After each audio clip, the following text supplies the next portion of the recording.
बिस्मिल्लाहिर्रहमानिर्रहीम। अस्सलाम वालेकुम। कैसे हैं आप? उम्मीद करती हूँ सब लोग ठीक होंगे, खुश होंगे। आज मैंने बनाई है बहुत मज़े की रेसिपी जो कि है गोभी गोश्त, और बहुत ही आसान तरीके से मैंने इसको बनाया। तो चलिए शुरू करते हैं।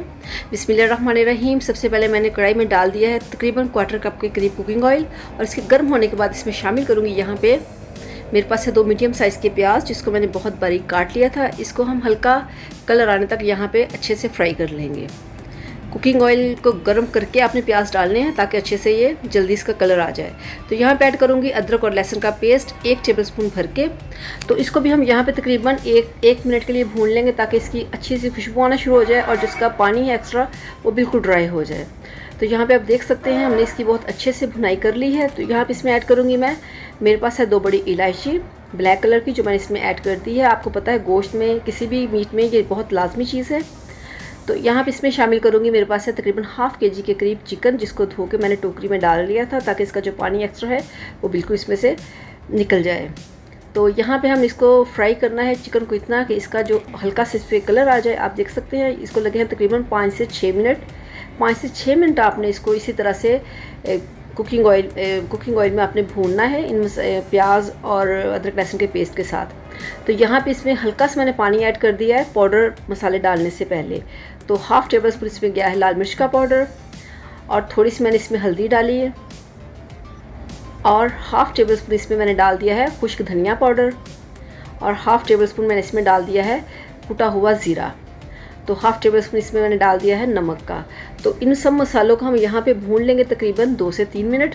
तो पानी इसमें ऐड करने का मकसद यही था कि जो हमारे पाउडर मसाले हैं वो जले ना, तो इसलिए हल्का सा पानी पहले डाल लें या मसाले डालने के बाद आप डाल लें। तो इससे आपकी जो मसाले की भुनाई वो बहुत ही मज़े की होती है, और इस तरह से चिकन भी आपकी बहुत मज़े की बनती है, इसमें से कोई स्मेल नहीं आती। तो इसको यहाँ पर मैंने बहुत ही अच्छे से भून लिया है। यहाँ पे ऐड कर दूँगी, इसमें मेरे पास है 2 टमाटर जिसको मैंने क्यूब्स की शक्ल में काट लिया है। साथ इसमें ऐड कर दूँगी, मेरे पास है तकरीबन 3 पाव के करीब गोभी। तो वो मैंने इसको इसमें डाल दी है। गोभी को मैंने इतना बड़ा नहीं काटा, बिल्कुल छोटा सा नॉर्मल साइज़ में काट लिया इसको। तो यहाँ पे बहुत ही अच्छे से मैंने पूरे मसाले के अंदर गोभी को मिक्स कर लिया है। तो इसमें जाएगा पानी तकरीबन ½ कप के करीब। इस तरह से मैंने इसमें पानी ऐड कर दिया है। तो यहाँ पे हम इसको कवर कर देंगे तकरीबन नॉर्मल आंच पे 10 से 15 मिनट के लिए। 10 मिनट के लिए कवर कर देंगे। तो चेक करते हैं। बिस्मिल्लाहिर्रहमानिर्रहीम। यहाँ पे तकरीबन 8 से 10 मिनट हो चुके हैं। तो इसको एक बार चम्मच चला के आप चेक कर लें। अगर आपको पानी कम लगे तो यहाँ पे आप पानी भी ऐड कर सकते हैं, और अगर आपकी गोभी या चिकन पक चुका है तो आप इसको यहाँ पे डन भी कर सकते हैं। लेकिन अभी इसमें पानी आपको साफ़ नज़र आ रहा है, इसमें पानी है। तो अब यहाँ पे इसमें डाल दूँगी मैं सब्ज़ मिर्च तकरीबन 2 से 3, जिसको मैंने लंबाई में काट लिया है खुशबू के लिए, जायके के लिए। तो इसको कवर करके हम रख देंगे यहाँ पे तकरीबन 5 मिनट के लिए, बिल्कुल हल्की आंच पे। तो बिस्मिल्लाहिर्रहमानिर्रहीम। 5 मिनट गुजर जाने के बाद चेक करते हैं।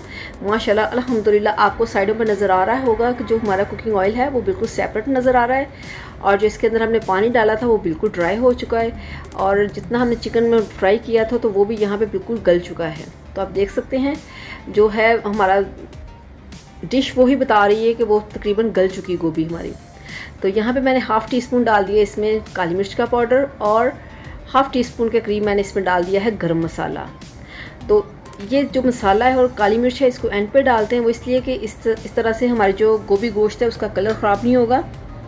तो यहाँ पे हम इसको भून लेंगे ताकि इसमें जो हल्का फुल्का सा पानी बिल्कुल ड्राई हो जाए। तो इसको यहाँ पे मैंने भून लिया है तकरीबन 2 मिनट के लिए। तो मेरे पास है यहाँ पे सब्ज़ धनिया तकरीबन 2 टेबलस्पून के करीब।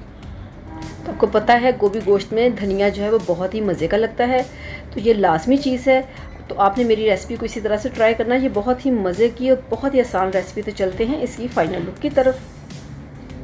अल्हम्दुलिल्लाह आप देख सकते हैं हमारा गोभी गोश्त बनके बिल्कुल तैयार है। आप इसको ले सकते हैं पराठे के साथ, चावलों के साथ, नान के साथ, किसी भी तरह आप इसको ले सकते हैं। ये बहुत ही मज़े की रेसिपी है। अगर आपको मेरी ये रेसिपी पसंद आए तो मेरे चैनल को ज़रूर सब्सक्राइब कीजिएगा, वीडियो को लाइक कीजिएगा, दुआओं में याद रखिएगा। अल्लाह हाफिज़।